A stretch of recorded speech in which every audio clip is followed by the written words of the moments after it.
apa sih istilahnya kaidah oktet itu? Oke, sebagian besar ya, sebagian besar atom berusaha, sebagian besar atom itu dia berusaha untuk mempunyai 8 elektron.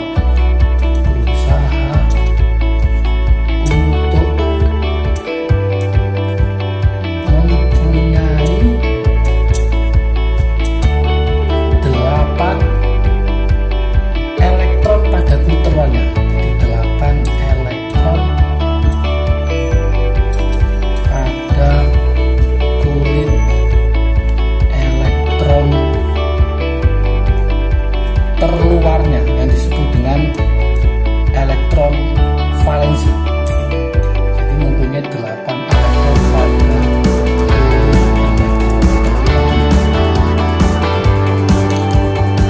inilah yang disebut dengan istilahnya adalah prinsip yaitu oktet.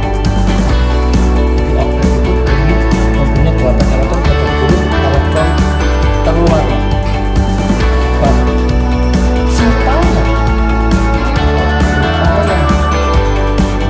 Menjadi 8 elektron,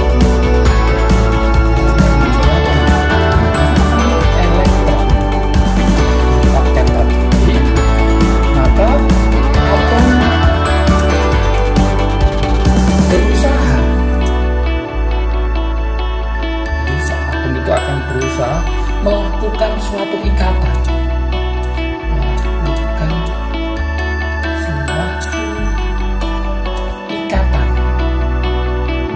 ikatan apa? Ya, ikatan kimia.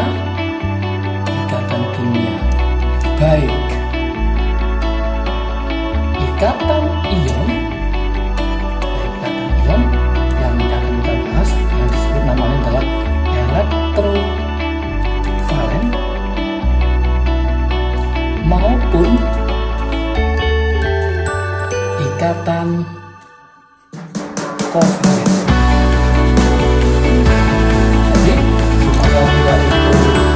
Menjadi 8 elektron valensinya, maka dia melakukan satu ikatan kimia, baik nanti itu ikatan ion maupun ikatan kovalen. Oke, di sini ada aplikasi.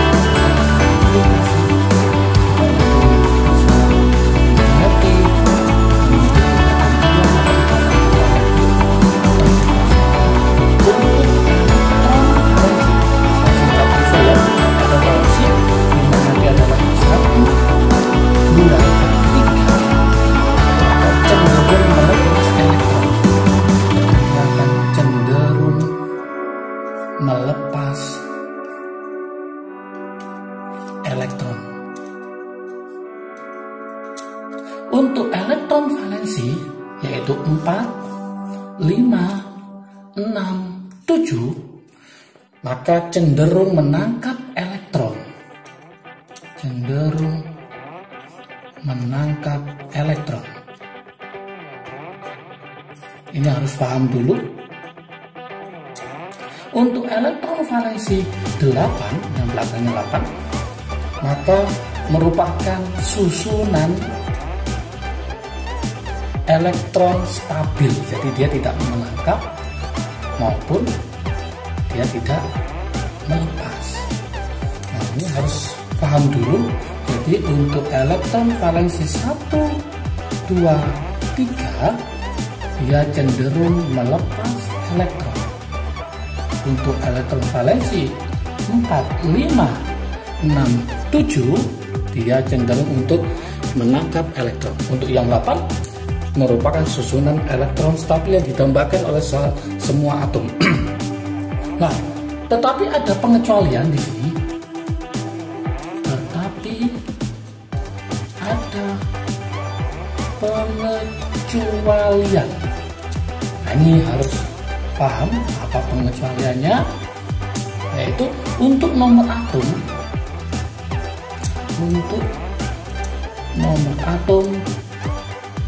yang elektronnya sedikit, yang elektronnya sedikit, misalkan ya, misalkan H, HE, kemudian Li. H itu nomor atomnya 1, ini nomor 2, ini nomor 3. Oke. Maka tidak mungkin memenuhi aturan oktet. Tidak mungkin memenuhi aturan oktet. Tidak akan mungkin. Dia hanya sedikit, ya. Tidak akan mungkin memenuhi aturan oktet. Nah, kalau tidak memenuhi, maka ketiga atom ini hanya ingin mempunyai 2 elektron soalnya. Hanya ingin mempunyai 2 elektron. 2 elektron yang nanti dikenal dengan istilahnya adalah kaidah duplet. Itu kaidah duplet. Kenapa duplet? Karena hanya 2 elektron. Oke, sekarang kita buat contoh yang memenuhi oktet itu gimana? Contoh yang memenuhi oktet supaya nanti lebih paham lagi kaidah oktet ini. Nah, contohnya gimana? Oke, contoh yang memenuhi kaidah oktet. Misalkan F2 ya. F2. Nah, F itu masih ingat dia adalah golongan halogen, golongan 7A. F itu golongan 7A. Nanti elektron valensinya itu sama dengan 7. F ini golongan 7A. Kalau saya buat gambar Lewisnya, berarti ini ada F, ini ada F, ya. Ini tak kasih warna merah, ada 7, 1, 2, 3, 4, 5, 6, 7. Oke, satunya warna biru ya, 1, 2, 3, 4, 5, 6, 7. Oke, terima kasih, aku jadi oktet, jadi 8 karena kamu bantu. Aku jadi stabil, aku jadi 8. Nah, inilah namanya oktet. 1, 2, 3, 4, 5, 6, 7, 8. 1, 2, 3, 4, 5, 6, 7, 8. Dia memenuhi aturan oktet.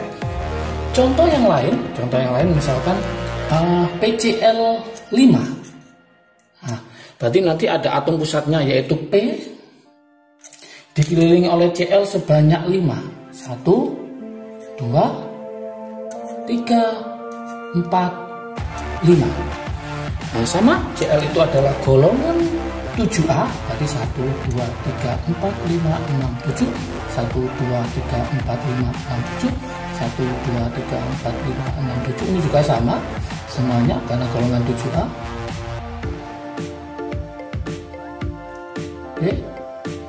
Oke. 1, 2, 3, 4. Oke, yang P itu golongan 5. Oke, ini golongan 5. Maksudnya yang oktet itu adalah yang ini, yang penyumbangnya. Kita bicara membentuk oktet dulu. Nah, nanti akan masuk ke oktet berkembang ya, untuk yang atom pusatnya. Jadi kita bicara yang ini, yang Cl. Berarti Cl itu bisa memenuhi aturan oktet. F juga bisa memenuhi aturan oktet. P juga bisa memenuhi aturan oktet. Kalau saya ganti misalkan PCl3, saya taruh sini ya, PCl3. Yang ini atom pusatnya nanti totalnya adalah 10. Maka nanti ada bahasa namanya oktet berkembang. Untuk yang ini kita coba, ini P. Nah, sama Cl-nya ada 3 sekarang.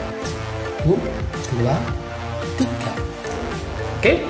Nah, Cl sama yaitu ada 7 karena dia golongan 7A. Ini harus paham. Ini juga 7. Ini juga 7. Oke. P itu adalah golongan 5. Maka ini 1, 2, 3, 4, 5. Berarti ini adalah oktet. Ini juga oktet. Ini juga oktet 8. Yang ini juga oktet. Awalnya 5 ketambahan 3. Berarti P juga bisa membentuk aturan oktet. Tapi untuk ini adalah pengecualian. Nanti namanya oktet berkembang. Oke. Kemudian ada lagi yang memenuhi, artinya oktet duplet, contoh yang duplet misalkan saya punya di sini, saya tulis saja ya, H2. Saya tulis saja di sini aja, H2 nanti berarti nanti ada H dengan H itu berapa? 1 ya, H itu 1, yang ini juga 1. Nah, supaya berikatan dia adalah duplet, ini juga duplet. Nah, yang ini oktet, ini memenuhi aturan yaitu duplet. Jadi ada yang duplet, ada yang oktet. Oke. Sekarang ada terjadi penyimpangan ya, yang sudah saya omongkan tadi, yaitu namanya penyimpangan aturan oktet. Kenapa kok menyimpang ya? Penyimpangan aturan oktet. Siapa aja yang menyimpang pada aturan oktet? Kita mulai yang nomor 1. Yang pertama itu adalah oktet tak lengkap. Oktet tak lengkap. Nah, pertama adalah oktet tak lengkap. Apa oktet tak lengkap? Yaitu penyimpangan ini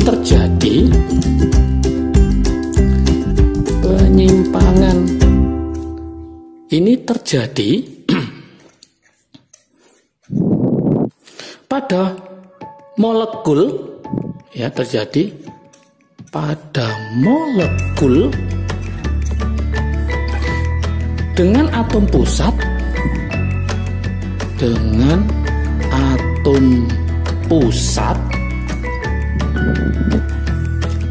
yang dikelilingi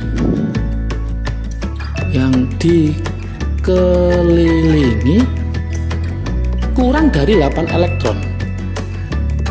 Kurang dari 8 elektron. Oke. Contohnya gimana? Contoh misalkan BF3 ya, yang gampang. BF3. Atom pusatnya siapa? Atom pusatnya B. F-nya ada berapa? Ada 3. F itu golongan berapa? Golongan 7. Berarti 1, 2, 3, 4, 5, 6, 7. 1, 2, 3, 4, 5, 6, 7. 1, 2, 3, 4, 5, 6, 7. B itu golongan berapa? Golongan 3. Berarti ini 1, 2, 3. Oke lah, untuk yang F itu sudah oktet. Aku oktet. Ini juga oktet. Terima kasih, aku jadi oktet. Sedangkan yang B itu totalnya adalah 6. Berarti dia di bawah oktet ya. Berarti dia istilahnya bukan oktet. Bukan oktet. Kenapa bukan oktet? Karena atom pusatnya totalnya adalah 6 elektron. Maka kenapa 6? Berarti dia oktetnya tidak lengkap.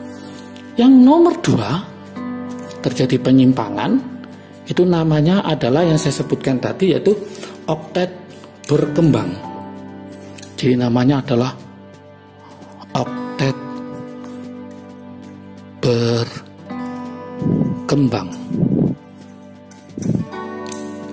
Apa maksudnya oktet berkembang itu?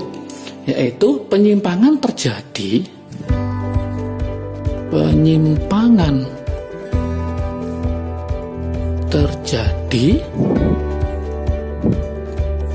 pada molekul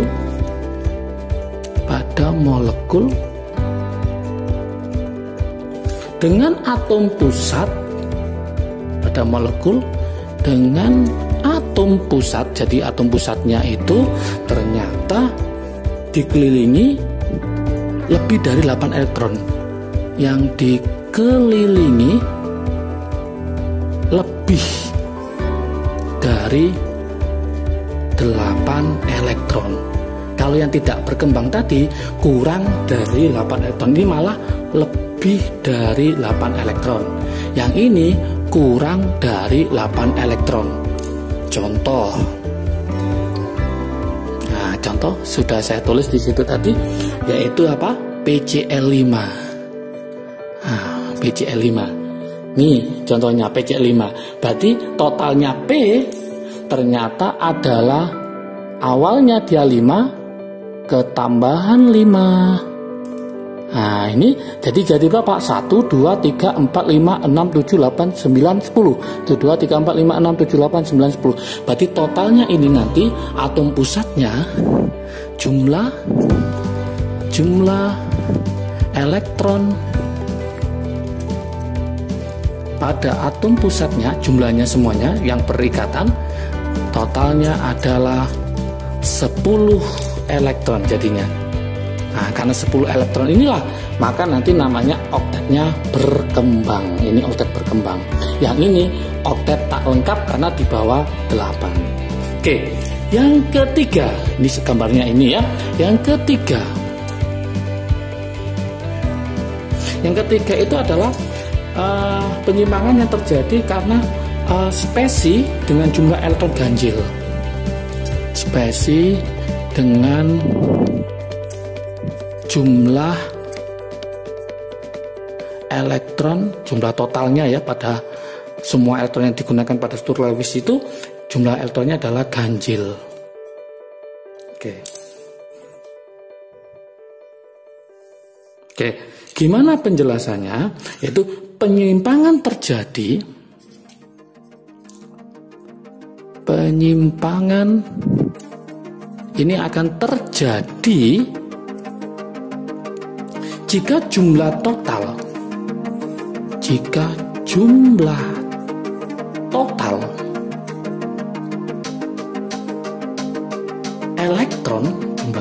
elektron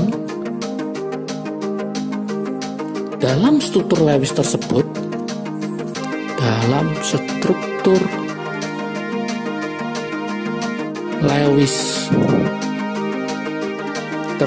adalah ganjil.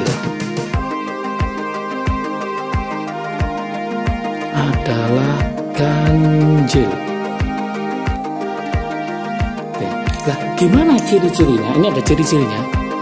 Nah, ciri-cirinya paling sedikit. Nah, ini ada ciri-cirinya, yaitu paling sedikit terdapat 1 elektron.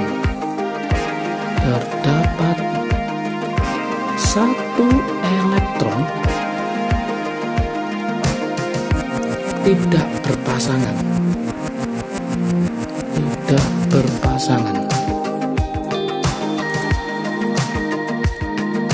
Oke. Kemudian paling sedikit juga satu atom yang tidak mempunyai konfigurasi elektron oktet yang kedua. Jadi yang kedua adalah paling sedikit terdapat satu atom, paling sedikit terdapat satu atom yang tidak mempunyai konfigurasi elektron oktet, yang tidak mempunyai konfigurasi elektron oktet.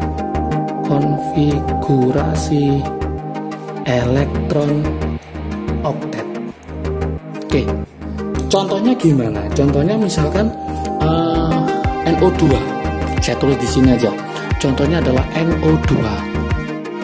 Nah, NO2 kalau saya tulis di situ berarti ini ada N, ini ada O, ini ada O.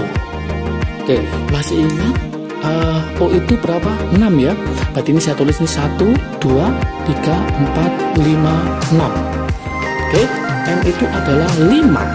Berarti ini 1, 2, oke, 3, 4, 5. O itu berapa? O itu 6 ya. Nah, berarti ini 1, 2, 3, 4, 5, 6. Yuk kita hitung jumlah elektronnya ada berapa? 1, 2, 3, 4, 5, 6, 7, 8, 9, 10, 11, 12, 13, 14, 15, 16, 17. Ternyata jumlah elektronnya adalah 17. Jadi ternyata jumlah total elektron itu sama dengan 17. Jumlah elektron totalnya adalah 17. Jadi kesimpulannya dia adalah elektronnya adalah ganjil. Maka terjadi penyimpangan. Yuk kita lihat. Oke lah, ini elektron kovalent koordinasi, jadi ada 8. Yang ini juga ada 8. Oke, membentuk rangkap 2. Sekarang atom pusatnya, yuk silakan dihitung. Ternyata dia bukan 8. Berapa? Yaitu 1, 2, 3, 4, 5, 6, 7. Ya, 1, 2, 3, 4, 5, 6, 7. Jadi dia tidak oktet ya. Kenapa? Jumlah total elektronnya adalah ganjil. Jadi paling sedikit terdapat satu elektron tidak berpasangan, paling sedikit terdapat satu atom yang tidak mempunyai konfigurasi elektron oktet. Oke, kalau ini saya gambar pakai ikatan, maka nanti gambarnya seperti ini. Saya tulis ini ya. Berarti ini N. Nah, ini N. Kemudian ini ada rangkap. Oh, ikatannya karena saling menyumbang 2 elektron. Yang ini kovalent koordinasi. Ini. Lah, dia titiknya saya taruh di sini. Yang ini berarti kurang 2 titik, 2 pasang. Sorry. Yang ini berarti ada 3 pasang elektron bebas. Oke lah, inilah ikatan kimia dengan nama kaidah oktet. Jika video ini bermanfaat bagi kalian, silahkan di-share ke teman kalian supaya manfaatnya lebih banyak. Jangan lupa like, subscribe, dan komentarnya supaya saya bisa membuat video yang lebih baik dan menarik lagi.